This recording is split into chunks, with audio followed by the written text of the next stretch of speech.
everyone, we are from Group 7. We are going to present Chapter 4 of Kieso Intermediate Accounting book, and it is about income statement and related information. So, next. Before that, let us introduce ourselves. My name is Rehan Desda. My name is Audrey Aurelia. My name is Mahaini Salsabila Asri Sumbawa. My name is Tessa Putri Fahira, and my name is Nadia Silva. So let's begin our presentation. The first learning objective is to identify the uses and limitations of an income statement. So the second one is describe the content and format of the income statement. The third one is to discuss how to report various income statements. The fourth one is to explain the reporting of accounting changes and errors. And the fifth one is describe related equity statements. So we're going to present our first learning objective. Okay, thank you, moderator. The first learning objective is income statement. Next. Income statement is the report that measures the success of company operation for a given period of time. It's also called the statement of income or the statement of earnings. Next. Okay, the first one is usefulness of the income statement. The income statement helps users of financial statement predict future cash flows in a number of ways. For example, investor and creditor use the income statement for information to the first one is evaluate the past performance of the company, examining revenue and expenses indicates how the company performs and allows comparison to its competitors. And the second one is provide a basis for predicting future performance. Information about past performance help to determine important trends which, if they continue, provide information about future performance. And the third is help access the risk or uncertainty of achieving future cash flow. Information on the various components of income, revenue, expense, gains, and losses highlight the relationship among them. It also helps to assess the risk of not achieving a particular level of cash flow in the future. Next. The second is limitation of the income statement. Some of these limitations include 1. Company omits items from the income statement that they cannot measurably by. Current practice prohibits recognize of certain item from the determination of income, even though the effect of this item can arguably affect the company's performance. And number 2 is income numbers are affected by the accounting method employed. One company may depreciate its planned asset on an accelerated basis. Another choose straight line depreciation. And number 3 is income measurement input adjustment. Several limitations of the income statement, usefulness of its information for predicting the amounts, timing, and uncertainty of future cash flows. Next. And last is quality of earnings. Companies have incentive to manage income to meet or beat market expectation so that market price of stock increases and value of management competition increase. Quality of earning is reduced if earnings management result in information that is less useful for predicting future earnings and cash flows. That's all for me. The next material will be presented by Tessa. Tessa, time is yours. Okay, thank you, Chacha. The next material is about content and format of the income statement. We will talk about element of the income statement, which is divided by 2 parts. The first one is income. Income is increases in asset or decreases in liabilities. And the second one is expenses. Expenses are decreases in asset or increases in liabilities. Next. For income includes both revenues and gains. Revenue is ordinary activities of a company.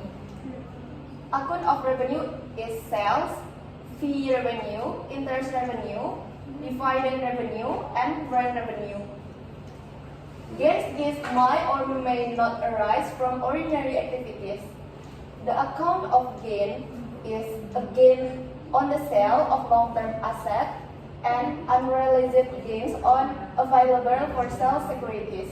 For example, if I have a burger house, if I sell hamburger, it will be recorded in revenues, and if I sell land, it will be recorded in gains. Next. The next is expenses. Expenses include both expenses and losses. Expenses is ordinary activities of a company. Expense accounts. First is cost of goods sold, and depreciation expense, interest expense, rent expense, and salary expense. For losses, is may or may not arise from ordinary activities. Loss account. The first one is losses on restructuring charge. The second one is losses on to sell of long-term asset. The third one is unrealized losses on available for sale securities. Next.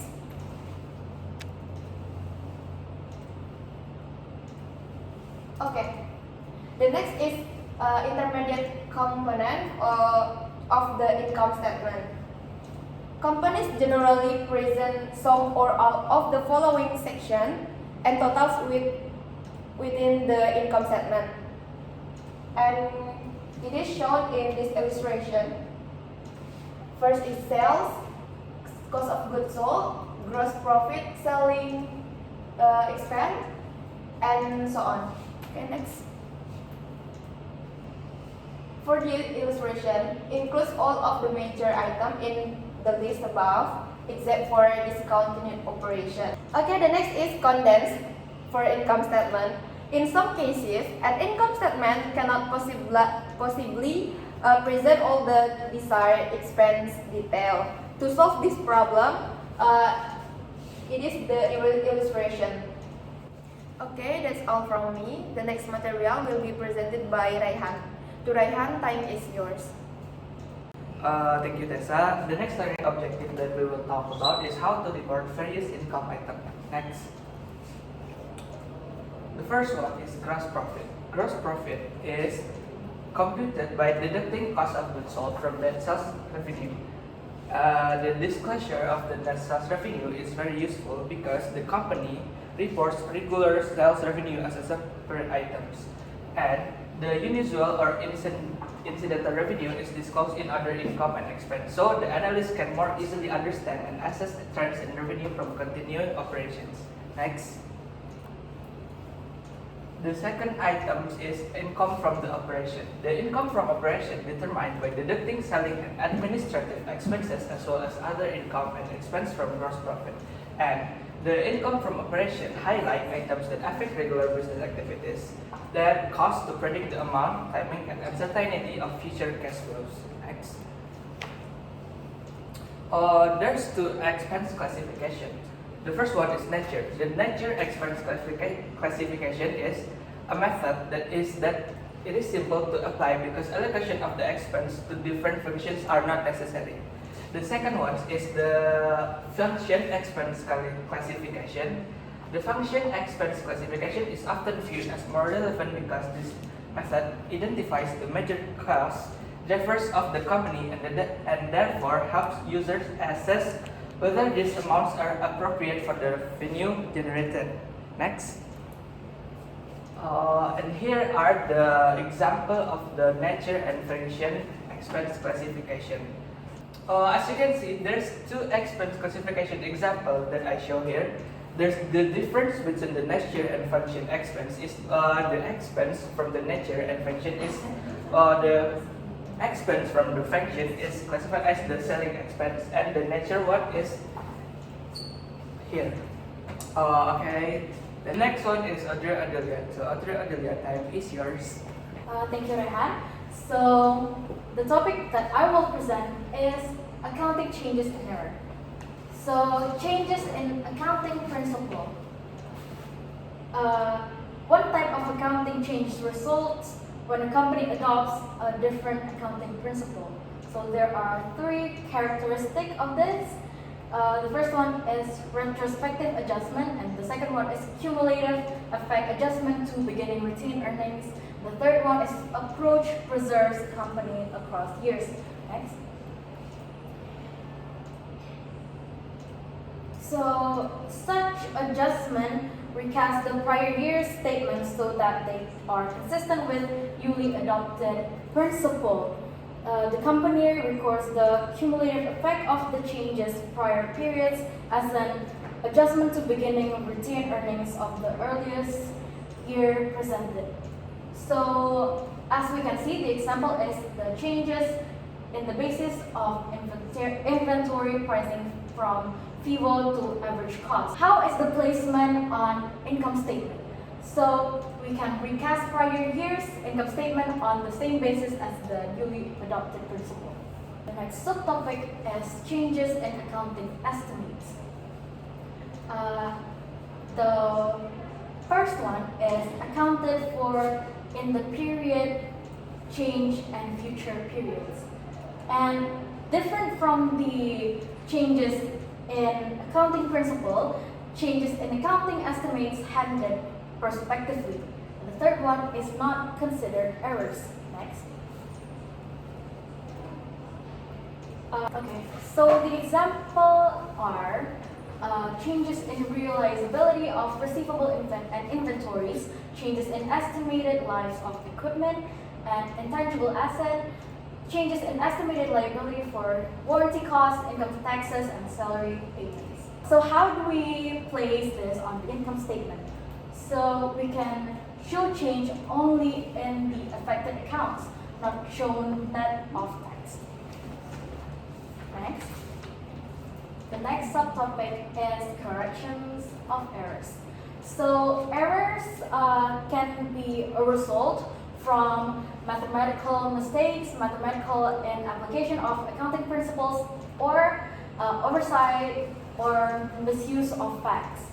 So the correction of errors are treated as prior period adjustment. How companies correct errors is by making proper entries in the accounts and reporting the corrections in the financial statements. So the errors, the correction of the errors is treated as prior period adjustment and adjustment to the beginning balance of retained earnings. That is all for my presentation. The next topic will be presented by Ade. Ade, the time is yours. Okay, thank you for Audrey. The next material will talk about related equity statement. Next. For related equity statement, we're gonna talk about return earnings statement. In this material, we have two tables here. The first one is increase and the second one is decrease. For increase, we have net income, change in accounting principle, and also prior period adjustment. And for decrease, we have net loss, dividend, change in accounting principle, and prior period adjustment. For the table, for this table, we can conclude that change in accounting principle and prior period adjustment may increase or decrease return earnings statement. Next. And the next slide, we have a return earnings statement.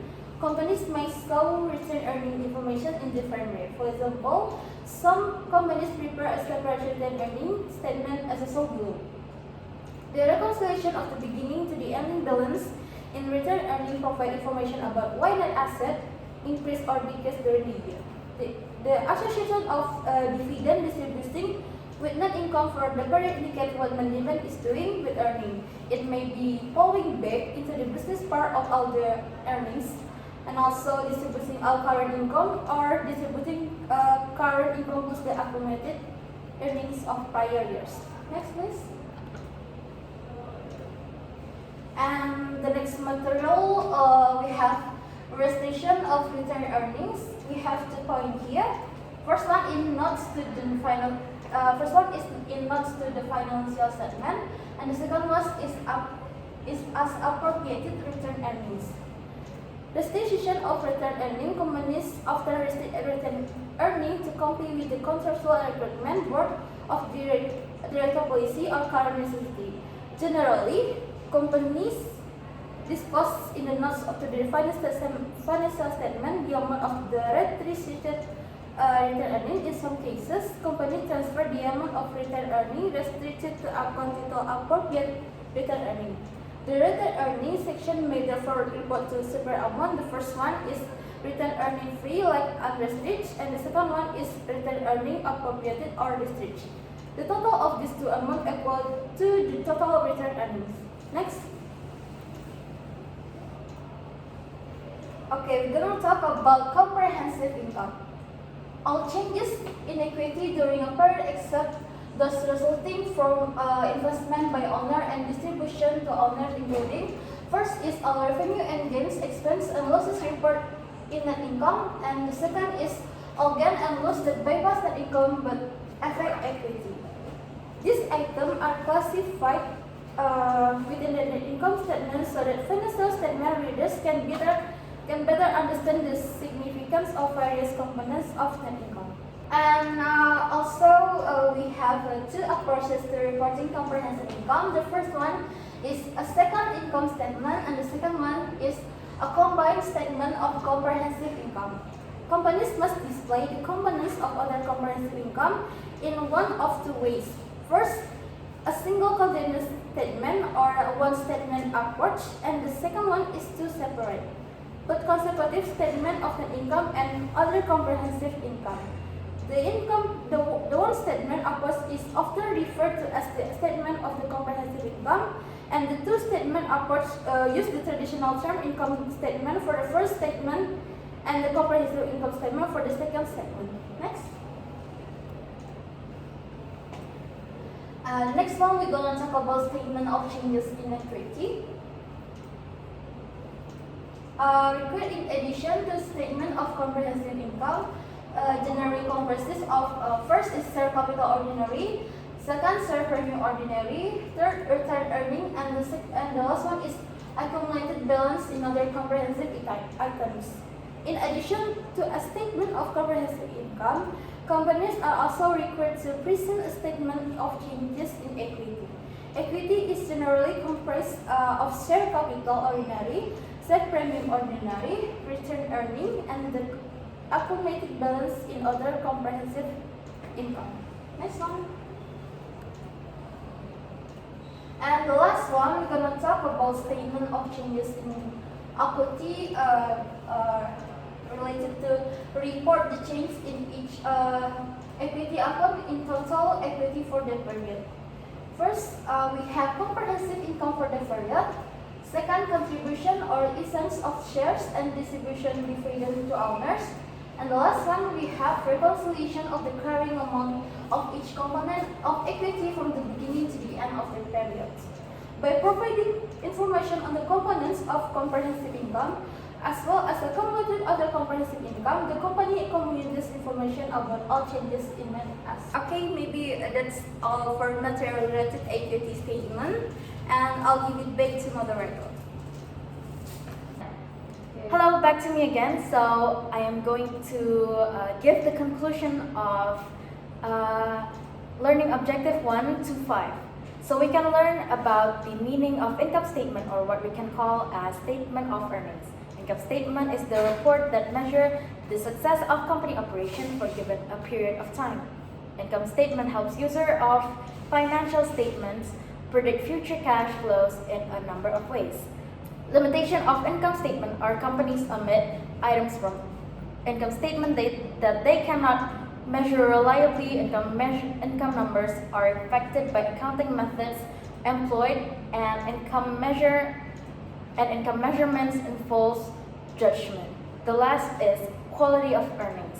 Quality of earnings is reduced if earnings management results in information that is less useful for predicting future earnings and cash flow. And there are two elements of income statement. There are income and expenses. As indicated, companies report all revenues, gains, expenses, and losses on the income statement, and at the end of period close them to income summary. They provide useful subtotals on the income statement, such as gross profit, income from operation, income before income tax, and net income. company classified discontinued operations of a component of a business as a separate item in the income statement after income from continuing operations. Companies present other income and expenses in a separate section before income from operations.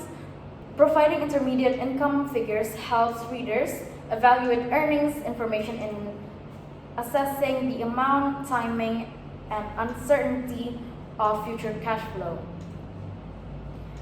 And retained earnings are used in a retroactive manner to adjust for changes in accounting principle and error corrections. Accounting process changes in accounting estimations are commonplace. The consequences of these changes are dealt with prospectively, with the consequences being recorded in income both in time of the change and in subsequent periods without adjusting retained earnings. And finally, from learning objective 5, we can learn about the related equity statement. We can learn about retained earnings statement, restriction of retained earnings, comprehensive income, and statement of changes in equity. Okay, that is all for the summary of learning objective 1 to 5. That is all for our presentation today. Thank you for the attention you are giving. Have a great day. Bye. Bye.